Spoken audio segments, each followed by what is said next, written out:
pour comprendre comment s'applique le principe de laïcité et en quoi il permet, comme ça a été dit par Jean-Baptiste de Foucault, cet équilibre entre les libertés individuelles et le respect du cadre collectif, il faut clairement distinguer non pas deux espaces, comme on le croit souvent dans le débat, mais qui en fait est source de confusion, public-privé, mais plutôt quatre espaces.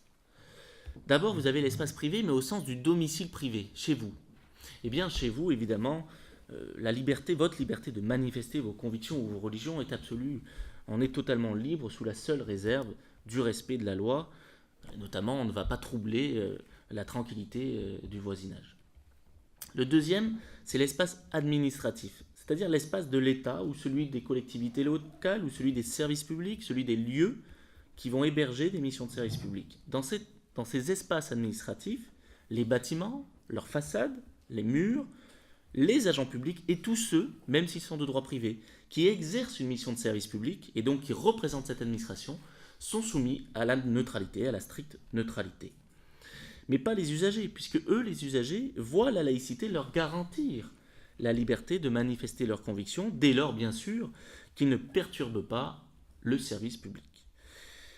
Il y a ensuite, bien sûr, le cas particulier des élèves des écoles, collèges et lycées publics qui, je l'ai dit, ne sont pas soumis à la neutralité, mais néanmoins sont soumis à un fort encadrement de la manifestation de leur appartenance religieuse, puisque celle-ci ne peut être que discrète, elle ne peut pas être ostensible. Le troisième espace, c'est l'espace social, c'est-à-dire l'espace où l'on travaille ensemble, comme l'entreprise privée ou l'association privée qui n'est pas investie d'une mission de service public, qui ne représente pas l'administration. Dans cet espace-là, la liberté de manifester ses convictions est garantie, mais sous de nombreuses réserves. Respect des règles d'hygiène, de propreté, de sûreté, de sécurité, mais aussi respect de la bonne marche de l'entreprise ou de la bonne marche de l'association. Et le prosélytisme, qui, je le rappelle, n'est pas caractérisé par le port d'un signe religieux, mais par le comportement, par les paroles, par les écrits, par les actes, ce prosélytisme peut quant à lui être interdit. Et en gros, dans l'entreprise privée, si vous voulez, vous pouvez limiter, voire interdire la manifestation religieuse, mais pour des raisons objectives, pas pour des raisons subjectives, pas par rapport à des a priori, à des préjugés, simplement si réellement cela va perturber un de ces critères que je viens de rappeler.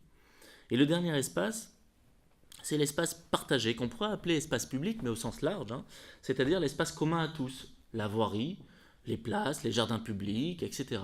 Tout cet espace commun à tous, cet espace partagé à l'extérieur en particulier. Dans cet espace-là, évidemment, vous le savez, dans cet espace public qu'il ne faut pas confondre avec l'espace administratif, la liberté de manifester ses convictions est garantie dans la limite du respect de l'ordre public. C'est l'article 10 de la Déclaration des droits de l'homme et du citoyen, et vous le savez bien, on peut s'habiller à peu près comme on veut dans la rue, sous réserve de ne pas porter atteinte à la pudeur, sous réserve de ne pas dissimuler son visage, bien entendu.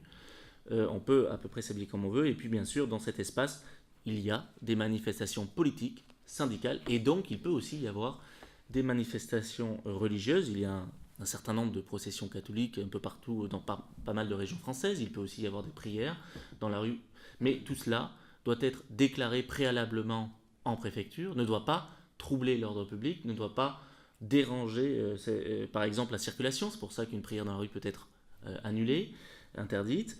Voilà, tout cela est encadré, si vous voulez, par les pouvoirs de police du maire ou du préfet. Donc on le voit, les règles qui découlent du principe de laïcité et les règles qui rappellent cette possibilité d'expression du religieux ne sont pas les mêmes selon l'espace concerné et selon le statut professionnel que l'on a.